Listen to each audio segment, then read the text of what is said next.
ठीक, चलो मेरे लाल पीले सही से बैठ गए। अब इस तरह के आपको गद्यांश जो है, गद्यांश को हल कैसे किया जाए, क्योंकि हिंदी कितने अंक के आपके आएंगे, 20 प्रश्न का 20 प्रश्न आएंगे, मतलब 20 को कितने से गुणा करेंगे 1.25 से, मतलब 25 अंक के आएंगे। 25 अंक में इसमें आपके 5-5 क्वेश्चन होंगे, 3 पैराग्राफ पूछा जाएगा, 5 में 15 क्वेश्चन आपका ऐसे ही कंप्लीट हो जाएगा। तो 15 क्वेश्चन में हमको एक भी क्वेश्चन गलत नहीं करना है, और उसी की ट्रिक हम समझेंगे, और साथ ही कुछ विलोम शब्द को भी मैंने इंक्लूड किया है ताकि आप इसको याद कर लेंगे, आपका काम थोड़ा आसान हो जाएगा, हिंदी में अच्छा कर पाएंगे। देखिए क्या है, कह रहा है कि दूध सबसे अच्छा बोल, दूध तो जानते हैं सबसे अच्छा बोल। हमने आपको बताया 2 ट्रिक इसके, एक सबसे पहले हम प्रश्न पढ़ लेते हैं, उसके बाद हम उसके उत्तर पढ़ते हैं, फिर दूसरा एक बार इसको पढ़ लेने के बाद दूसरे बार प्रश्न पढ़ते हैं, और उसके बाद जहां जहां ये क्वेश्चन होता है उसको अंडरलाइन करते हैं। देखिए क्या है, दूध सबसे अच्छा भोजन है, इसमें पानी, चर्बी, चर्बी मतलब होता है वसा, चर्बी मतलब ये चर्बी ना समझना, चमड़ा नहीं समझना, वसा फैट जिसको बोलते हैं, विटामिन और प्रोटीन होते हैं। लोग भिन्न भिन्न पशुओं के दूध पे, ये पिछले साल पूछा गया है इसलिए मैं बताऊं, ध्यान से सुनेंगे। इंग्लैंड व अनेक ठंडे देशों में, ठंडा देश क्या होता है, ध्यान से देंगे, ये जो है ये हमारा पृथ्वी है, ये जो है ये क्या है, विषुवत रेखा, इसके 23 ऊपर 23 नीचे, कर्क रेखा, और मकर का ऊपर कर्क नीचे मकर रेखा। तो जैसे जैसे सूर्य की रोशनी नीचे पड़ेगी यहाँ लैंड, तो क्या होगा, इधर का जो प्रदेश है वो ठंडा प्रदेश होता है, इधर का जो प्रदेश है वो ठंडा प्रदेश। तो ठंडा प्रदेश में क्या होता है, गाय की एक अच्छी भूमिका होती है, मतलब एक गुण होता है कि गर्मी में भी वो आराम से रह लेगी और ठंड में भी आराम। भैंस को क्या होगा, गर्मी में भी विचलित हो जाएगी, क्यों विचलित हो जाएगी, उसको गर्मी खूब लगेगा, पानी खोजेगा, और ठंड में भी वो ठंड ज्यादा बता, क्योंकि जो ज्यादा मोटा होता है वो हर एक, जो पतला होगा वो क्या होगा, हर एक जगह के लिए फिट रहेगा। तो क्या है, देशों में गाय होती है, अरब व मध्य एशिया जैसे गर्म शुष्क स्थानों में ऊंट होते हैं।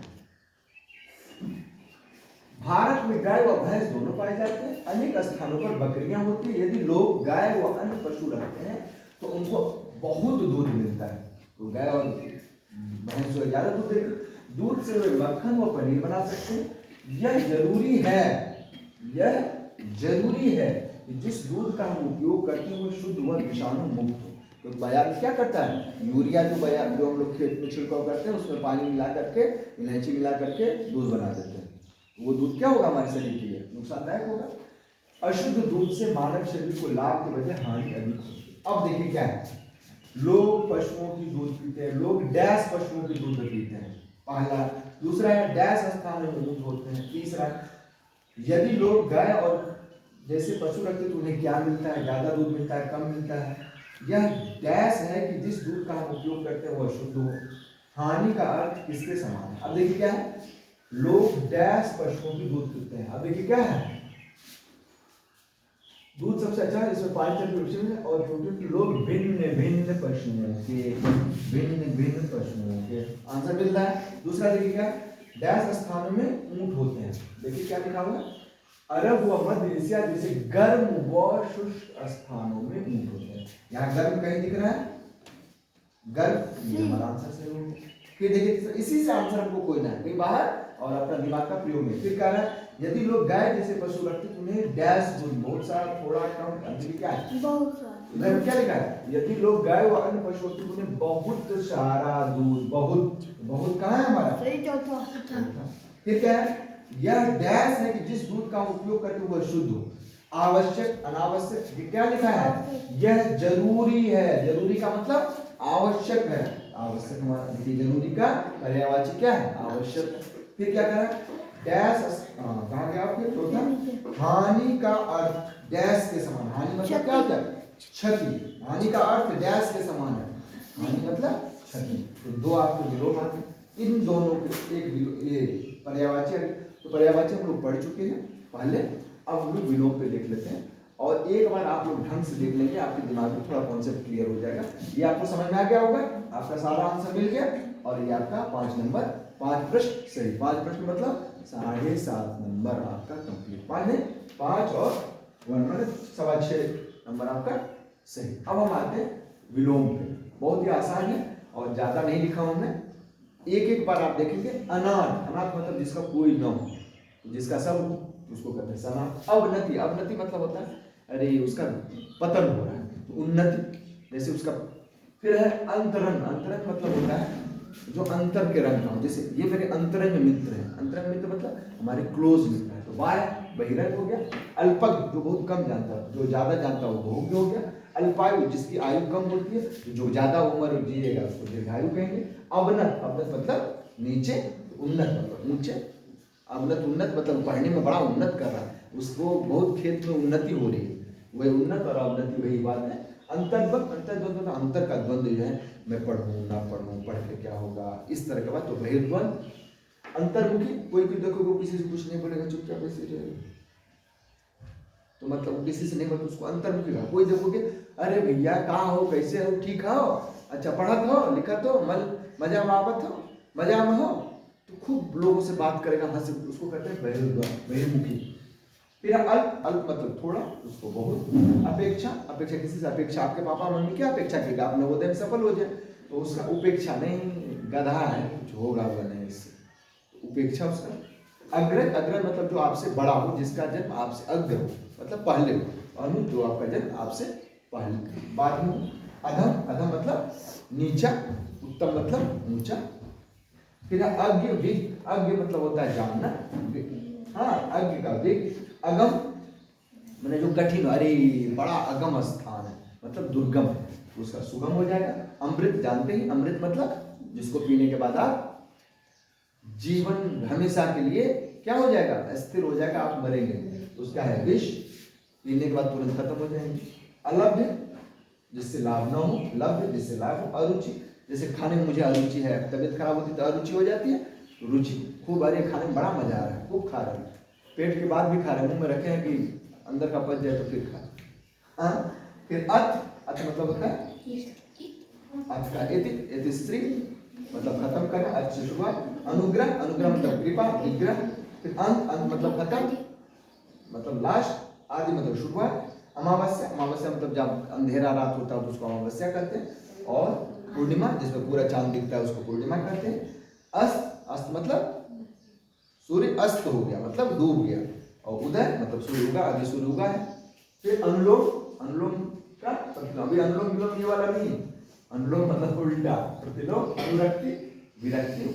अमर, फिर वही आ गई है अमर का अमर, अग्नि का जल, जैसा अपमान का सम्मान, अपमान जानते हैं आप, किसी का अपमान कर कैसे आगे तो भाग, अरे आइए आइए चाय पीजिए, वही सम्मान वाली बात है। जैसे आप नवोदय में हो जाएंगे, आप अफसर बन जाएंगे, तो गाँव आएंगे तो आपको लिए चाय, ठंडा पानी सबकी व्यवस्था रहेगी। और यदि आप कुछ नहीं रहेंगे, अरे पता नहीं कहाँ से आगे भागो, तो ये अपमान सम्मान का अति अल्प जानते हैं। अंधकार प्रकाश, अल्पसंख्यक बहुसंख्यक। अब है क्या कहा जाता है कि यदि 100 का 25 से नीचे % हो तो उसे अल्पसंख्यक है। जैसे मुस्लिम को अल्पसंख्यक, अब मुस्लिम अल्पसंख्यक नहीं है अपने यहाँ, अब क्या है वो भी संख्यक है।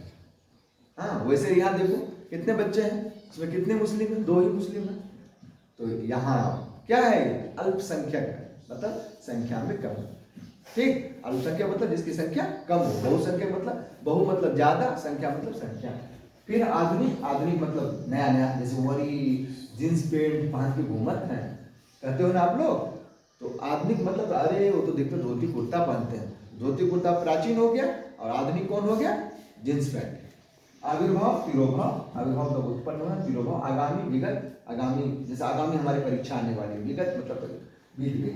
आत्मा परमात्मा, आदान प्रदान, आयात निर्यात। आयात मतलब होता है कोई चीज को जब आप खरीदते हैं तो उसको आयात करते हैं, और कोई चीज को आप बाहर बेचते हैं तो उसको निर्यात करते हैं। आकाश, आकाश ऊपर पाताल नीचे।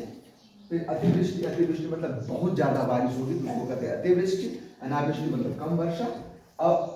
अवनि, अवनि मतलब होता है धरती, तो धरती का आकाश, अंबर। फिर अनुराग, अनुराग मतलब किसी प्रति हमारे आपके प्रति अनुराग है कि बच्चा पढ़ ले, अच्छा हो जाए, तभी तो मैं आपको पढ़ा रहा हूँ। विराग है, क्या पढ़ा है, क्या पढ़ाने का क्या फायदा होगा, इससे अच्छा हम अपने घर सोए, तो अनुराग विराग समझ में आ गया। अनुकूल, जैसे आपके लिए लाइट है, इन्वर्टर है, पंखा है, सब कुछ अच्छे से पढ़ रहे हैं तो उसको कहते हैं आपके अनुकूल परिस्थिति है। प्रतिकूल मतलब पसीना बह रहा है, मच्छर है, ओहो ऐसे मच्छर मार रहे हैं, वो प्रतिकूल है, पढ़ने नहीं दे रहा है आपको। गर्मी भी लग रही है, ऐसे पसीना भी फेंक रहे हैं, मच्छर भी मार रहे हैं। यदि लवकुश की तरह हो तो ऐसे भी कर रहे हैं, ठीक खाओ बेटा, ठीक हो जाएगा। ठीक, तो ये सब क्या है, प्रतिकूल है, मतलब आपको पढ़ने नहीं दे रहा है, गलत है। अनुकूल मतलब आपको सारे अनुकूल आए। फिर आर्द्र का सूखा हुआ जो हो तो शुष्क ना, आर्द्र मतलब खूब ढेर सारा पानी तो शुष्क। फिर है आशा, आपसे आशा है कि आप अच्छा करेंगे, निराशा आपसे कोई आशा नहीं है। फिर आस्तिक, जो भगवान को माने, जो अल्लाह को माने, जो ईश्वर को माने उसको कहते हैं आस्तिक। नास्तिक मतलब किसी को नहीं माना है, भगवान में कुछ नहीं, तब उसको कहते हैं नास्तिक। आलोक, आलोक मतलब क्या होता है, प्रकाश, अंधकार। आय, आमदनी, व्यय। ये आय कौन सबसे अच्छा जानेगा, राज और जयनुल, क्योंकि इनकी दुकान पे बैठता है ना। फिर आग्रह, आग्रह मतलब अरे भैया थोड़ा और खा लो, थोड़ा और खा लो, थोड़ा और ले लो भैया, ये आग्रह है। अनाग्रह मतलब बट या दुराग्रह है, बहुत हो गया, कितना दें। वही आर्किड, विकेट, आधार, आधार मतलब होता है कि लंब वाला, ये आधार नहीं है, ये आधार नहीं, बेस। आधार का वैसे कहेंगे तो लंब भी होता है, आधे भी होता है। आकर्षण का विकर्षण, किसी चीज के आकर्षण, जैसे होता है ना, अरे मैं नवोदय हो जाऊं, मैं अच्छा हो जाए, विकर्षण में कुछ नहीं, ये सब फालतू चीजें। आद्य, आद्य मतलब शुभ, आद्य का अंत शुभ है। फिर आसक्त, किसी चीज को आसक्त होना, मतलब उनको पा लेने की इच्छा प्राप्त करना, अनासक्त। आजादी, जैसे आप लोग आजाद हैं, मन करे पढ़े ना करे, ना पढ़े घर जाते हैं तो यहाँ आपको बंधन में पढ़ना पड़ता है। तो आद्य और गुलाम, सॉरी आजादी और गुलामी, गुलामी क्या है, आपको पढ़ना पड़ेगा। अभ्यंतर, बाहर, अभ्यंतर मतलब अंदर की, बाहर मतलब बाहर। ये लोग परलोक, ऊपर वाले लोग, मतलब ऊपर वाले हैं, बहुत लेट हुए ये लोग। फिर इष्ट, इष्ट का अनिष्ट, ईश्वर, अनिश्वर। उपसर्ग, प्रत्यय, उपसर्ग जानते हैं और प्रत्यय भी जानते हैं आप, जो एक शब्द के पहले लगता है, एक शब्द के बाद लगता है। उन्मूलन, रोपण, उन्मूलन मतलब ये पेड़ का सारा उन्मूलन कर दिया, जंगल का उन्मूलन हो रहा है, मतलब जंगल की कटाई हो रही है, खत्म हो रहा है। और रोपण मतलब जंगल लगाया जा रहा है, प्लांटेशन, प्लांट मतलब छोटा पौधा, और बड़ा पौधा को ट्री करते हैं, तो पौधा क्या लगाया, छोटा पौधा लगाया जाता है, इसलिए उसको प्लांटेशन कहते हैं। फिर आते हैं उदार, कृपण, अरे वो बहुत उदार, जैसे सूरज लड़का आता था, सूरज आता था तो क्या करता था, दिन भर अरे भैया समोसा खा लो, ये खा लो, वो खा लो, रसोईया लोगों को भी खिलाता था। कृपण, एक भी पैसा किसी को न देना, अरे नहीं हम लोग पापा का पैसा खर्च हो जाएगा, न दे पाए ना। कृपण का मतलब कंजूस। ठीक, उत्कृष्ट, निकृष्ट, उत्कृष्ट मतलब बहुत अच्छा प्रदर्शन कर रहा है, बहुत खराब, निकृष्ट। फिर उपयोग, दुरुपयोग, कोई काम का, जैसे ये पेन है, इसका उपयोग ये है कि इससे लिख सकते हैं, और दुरुपयोग है कि इसका खोल के ऐसे खोल दें, हाँ ये खुल गया, अब इसको बहा दें, जैसे जो निकला इसको बहा दें, ये दुरुपयोग। आपको समय मिलता है पढ़ने के लिए, पढ़ने के लिए मिलता है ना, आप न पढ़ें, जाके खेलें, बेर तोड़ें, पिक्चर देखें, ये दुरुपयोग हो, तो फिर आपकी असफलता तय है। फिर क्या है, उपयुक्त, अनुपयुक्त। उच्च, ऊंचा, उच्च मतलब ये उच्च कुल का है, अरे मायावती के नानी है, या फिर अरे वो अखिलेश के घर के हैं ना, तो उच्च कुल हो गया। अरे अच्छा वो है कल्लू के यहाँ का है, निम्न, समझ में आ गया, उच्च निम्न। उत्तीर्ण, आप कोई परीक्षा में आप पास हो जाएंगे तो उसको उत्तीर्ण कहेंगे, और अनुत्तीर्ण मतलब जब पास फेल हो जाएंगे। ये सारा है। फिर हम अगले बार आएंगे नए विलोम के साथ, तब तक के लिए आप लोग खूब मन से पढ़िए, और होली की छुट्टी में खूब पढ़िएगा, अच्छे से प्रैक्टिस करिएगा। तो डू योर बेस्ट, मिलते हैं अगले वीडियो में।